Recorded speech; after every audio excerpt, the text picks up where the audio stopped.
Hey guys, welcome back from spring break. Hope you all had a good one.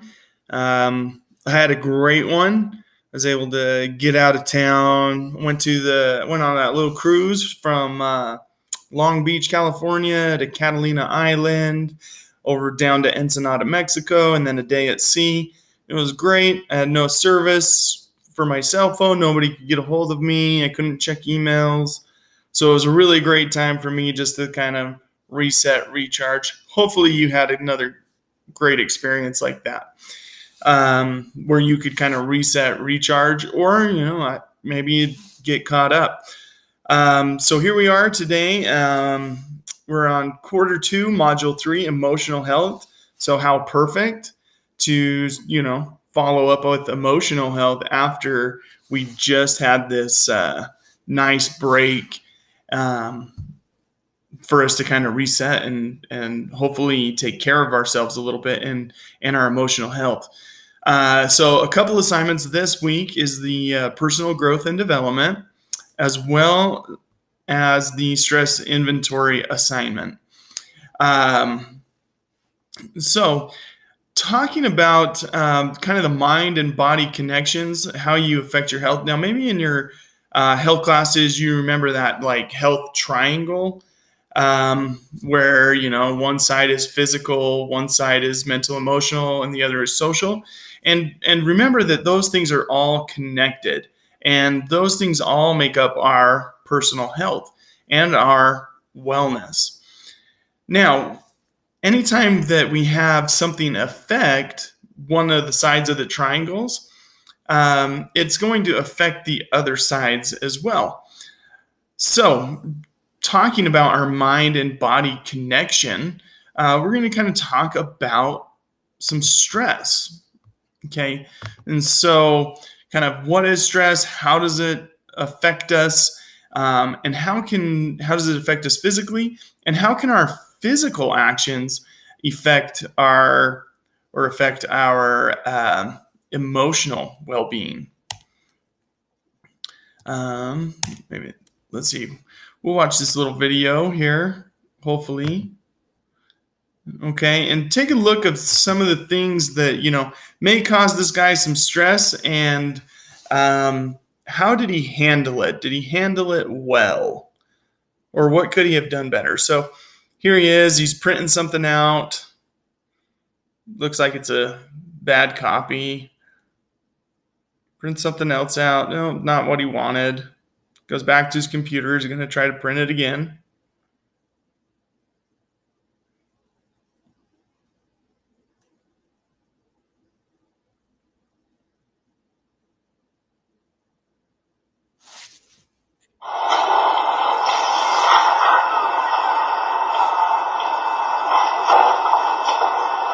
Figured something wrong with the ink. Trying to replace the ink. Checking it. Yeah, it looks good.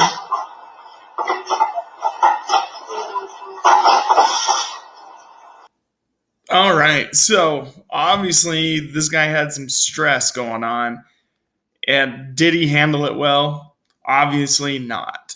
And so we're going to look at some of the best ways to handle stress. And the number one best way, if you can understand these concepts, like your life, this is life-changing. All right, preventing stress, right? Being able to identify what causes you stress in certain situations and how you're going to respond to those situations when they arise, right? You probably have several things that cause you stress repeatedly. Now, if you can identify those and know when they're going to happen, or at least have an idea of how you're going to respond, what's your plan of attack, then you're able to probably prevent some of those stresses. Okay, we're going to talk a little bit about homeostasis and the body's response. Okay, so here's kind of this blue line represents homeostasis, and homeostasis is that perfect balance that our body's constantly trying to get into. All right, and we're all, if we get hot, then we sweat to cool ourselves down. If we're cold, we get, our hair stands up and we try to get warm. Our body's trying to get warm. So what happens is When we have a stressor, so this could be a real or perceived danger or psychological pain, that, throws our body out of balance. And the body is going to respond to that by like increased heart rate, adrenaline, different things to try to protect itself.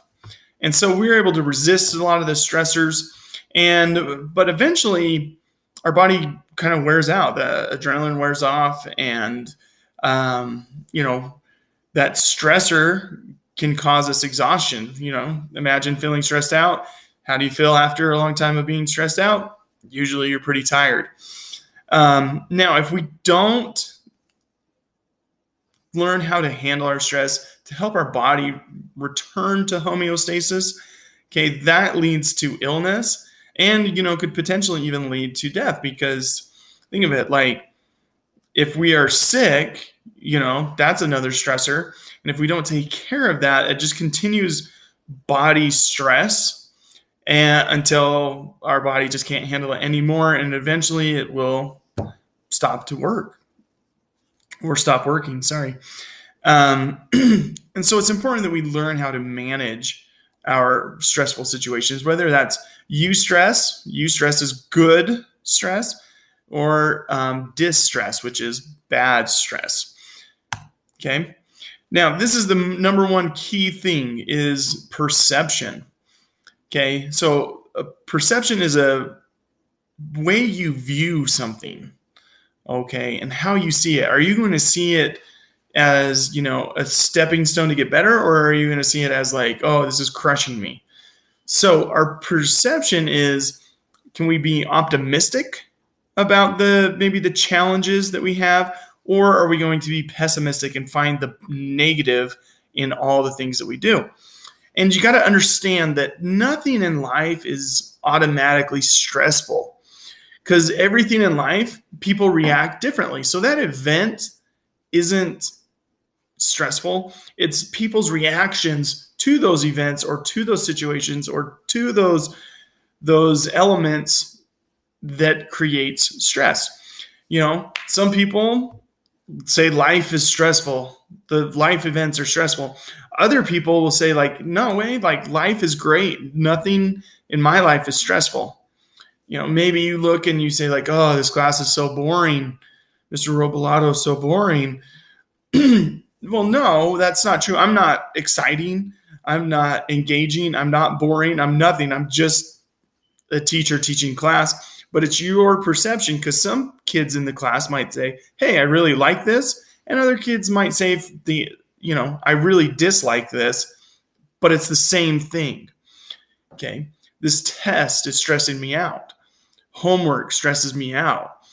Well, the test doesn't, because some people go into the test and are fine. It doesn't cause any stress to them. Other people take that exact same test and they're freaking out. So the test itself isn't the issue. It's our perception of those events in our life. And this is a concept and idea that it takes some practice getting used to and developing that, especially if you've led most of your life in a world of pessimism or negative outlook. All right. Now, if we look at this image here, now notice if you can see if the image is moving. Okay. Hopefully you kind of catch that illusion. But really, in reality, we know that this isn't moving.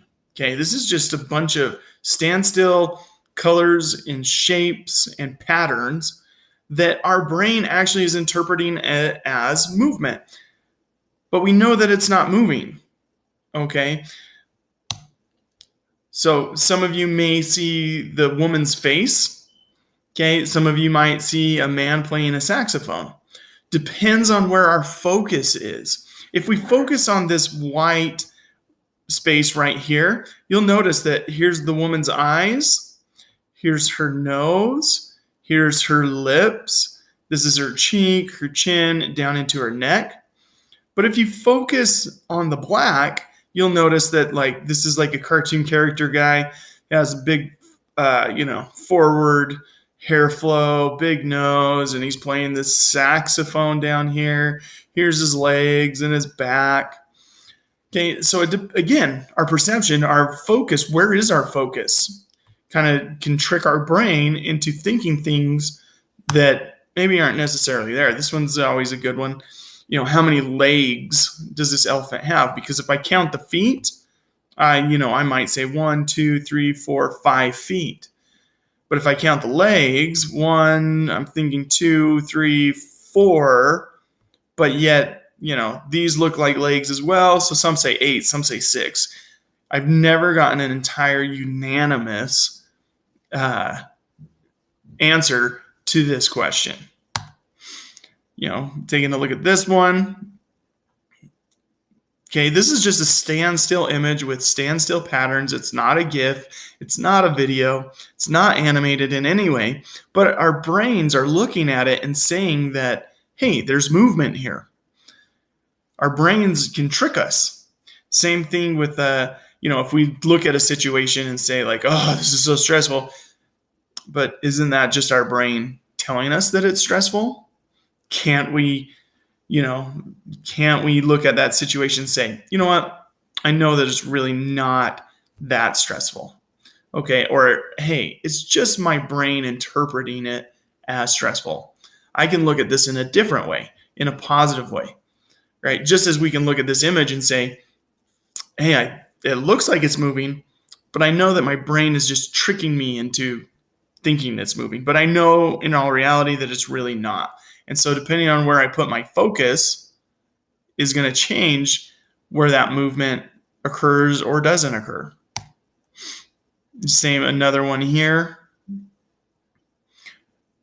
of these different shapes, colors, patterns, okay, causing wherever we focus our attention, it looks like it's moving. Or if you focus on like one single dot and don't move your eyes, it stops moving. This one might be a little bit harder to tell, but again, it's just another image, pattern, shapes, colors that we interpret as moving. Okay, and so some things that we want to take into consideration, are ways that we can prevent stress. Obviously, time management is another way. Mindfulness, focusing on something other than is causing us that stress. So when we come back and we take a look of maybe this move more, stress less, okay, and again, everything is like physically connected. Maybe somebody who goes out and exercises when they feel stressed out, or maybe they just exercise to help prevent stress or help prevent depression. Even good changes in our lifestyles or changes that occur, they cause us stress, okay? And so we just need to learn how to manage those things. So if you read this article, right, and it talks about how exercise helps relieve stress and can also prevent stress just based on the physiological reactions that occur in our bodies because of that. There's different neurotransmitting chemicals that are released into our brain, into the pleasure centers to either make us feel happy or joy. Okay. Sometimes, working out, you focus on something else. And so now you're being mindful of maybe that activity you're doing rather than focusing on that thing that's causing you stress. Okay. So make sure you read through that. And make a plan to practice some of, exercise and take note of how you feel mentally or emotionally after doing some exercises or using this as a stress reducing activity or preventing activity. So, in the comments today, make sure let's comment on, what are some things that you feel like cause you stress? What are some of the number one, prioritize what causes you that most stress? Is this something we can identify and make a plan to help limit those things?